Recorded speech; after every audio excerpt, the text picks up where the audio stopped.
우크라이나가 한반도화되려고 한다. 러시아가 우크라이나를 남한과 북한처럼 분단시키려고 한다. 27일 로이터 통신에 따르면 부다노프 국장은 이날 러시아가 우크라이나 전체를 장악하지 못하자 우크라이나를 두 동강 내 러시아의 지배 지역으로 만들려고 시도하고 있다고 말했습니다.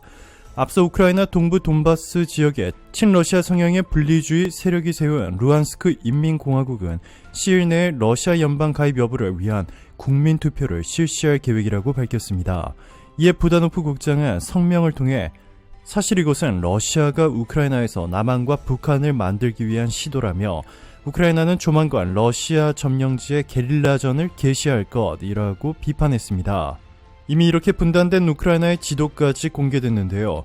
크림반도를 포함하며 우크라이나 영토 거의 절반 가까이를 독립하여 동우크라이나라는 새로운 국가가 만들어지게 되고 나머지가 서우크라이나의 영토로 남게 됩니다. 이렇게 되면 서우크라이나는 나토의 지원을, 동우크라이나는 러시아의 전폭적인 지원을 받게 됩니다.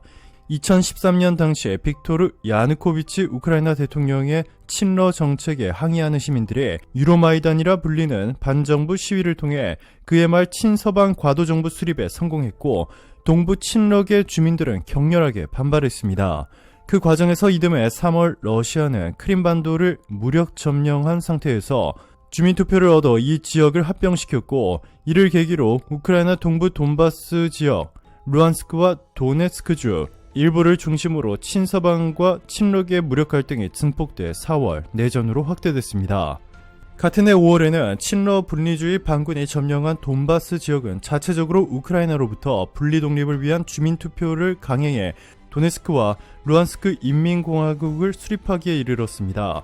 국제사회는 이들 정부를 승인하지 않고 있습니다. 반면 러시아는 우크라이나 침공 3일 전인 지난달 20일에 우크라이나 동부 친러 분리주의자들이 선포한 도네츠크 루안스크 인민공화국 독립을 승인하고 해당 지역에 러시아군을 파병했습니다. 한편 러시아는 개전 한 달을 넘긴 25일 우크라이나 수도 키이우 함락이라는 기존 목표를 변경해 동부 돈바스 지역 완전 해방을 위해 군사력을 집중하기로 계획을 수정했습니다. 세르게이 루드스코이 러시아군 부참모장은 이날 우리 군대는 가장 중요한 돈바스 지역의 완전한 해방에 집중할 것이라고 밝혔습니다. 이에 서방 언론들은 러시아가 기존 계획과 달리 전쟁이 장기화 국면에 접어들면서 병참 문제, 서방의 제재 등으로 고전하자 출구 전략을 마련하기 위해 돈바스 지역이라도 탈환해 전쟁 승리라는 명분을 얻어 종전 수순을 밟을 것으로 보인다고 전망했습니다. 자, 그런데 이렇게 푸틴 러시아 대통령의 계획이 물거품이 돼가는 가운데 중국은 아직까지도 러시아를 강력하게 지지하며 러시아의 강력한 제재를 시작한 한국에 복수를 시전하고 있습니다. 다른 지역들은 모두 자유롭게 일상생활을 할 수 있도록 두는 반면 유독 한국과 미국 기업이 집중된 지역만 봉쇄를 강화하며 공장 가동을 멈추게 하고 있습니다. 중국의 강력한 봉쇄 정책에 삼성을 포함한 한국 기업들의 공장이 심대한 타격을 받은 데 이어 최근에는 중국에 있는 애플 공장과 심지어 테슬라 공장까지 가동이 중단됐습니다. 중국은 인구 2,500만 명에 달하는 상하이, 전 세계 도시 중 인구가 가장 많은 상하이에 2단계 봉쇄를 선언하며 테슬라 공장이 가동 중단됐습니다. 27일 중국어 신호낭은 상하이 시정부가 28일 오전 5시부터 도시를 양분하는 단계적 봉쇄 조치에 들어가기로 결정했다고 보도했습니다. 소셜미디어 공식 계정을 통해 발표한 내용을 보면 상하이시를 가로지르는 황푸강을 기준으로 동쪽과 남쪽 지역을 29일부터 나흘간 봉쇄해 이 지역 시민들에 대한 전수검사를 실시합니다.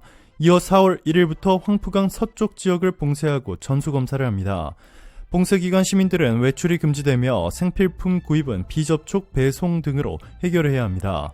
정부기관 근무자들도 방역을 위한 필수 인원 외에는 재택근무에 들어가며 의료와 방역, 경찰 배송 인력은 허가증이 있어야 나올 수 있습니다. 상하이 당국은 감염병의 확산을 억제하고 인민의 안전을 도모하기 위한 결정이라며 정당한 이유 없이 감염병 정책을 방해하면 법에 따라 책임을 추궁할 것이라고 밝혔는데요.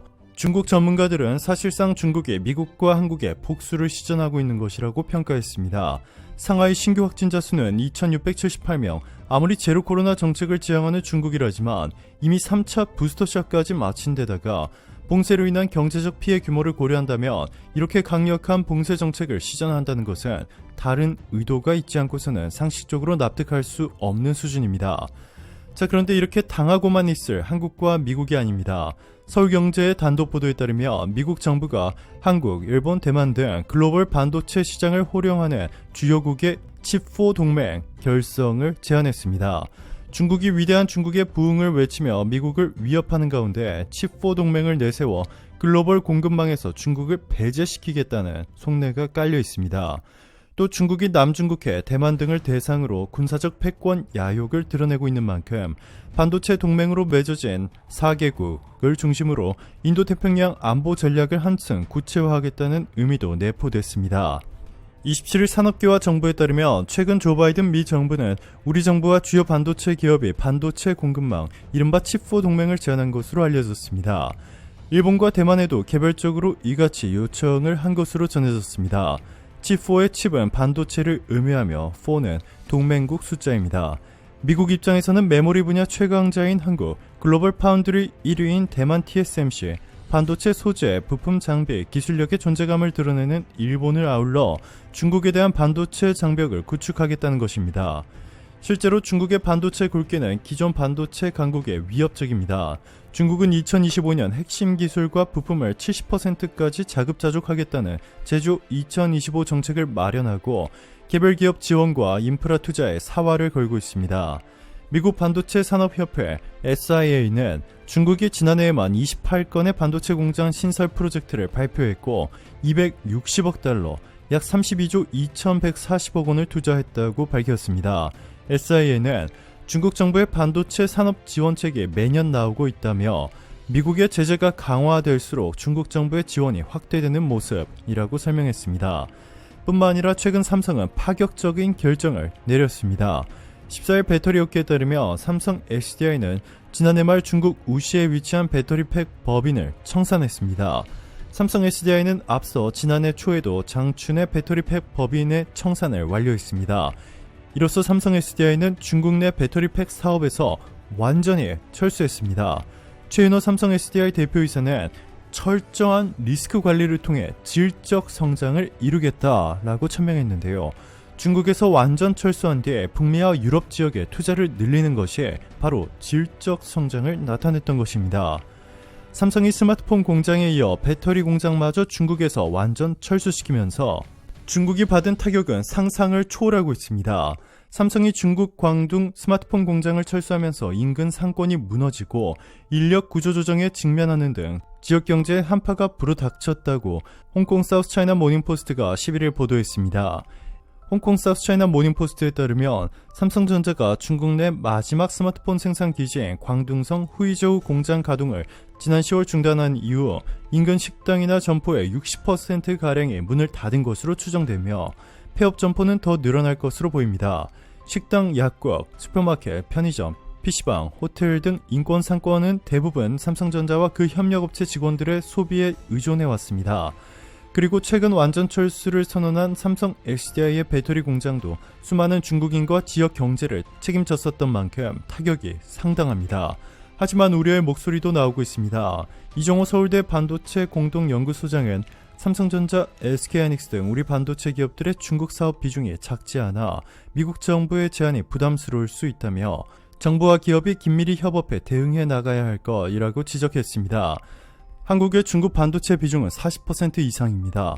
삼성과 SK하이닉스의 반도체 이익 40% 이상이 중국에 의존하고 있는데요.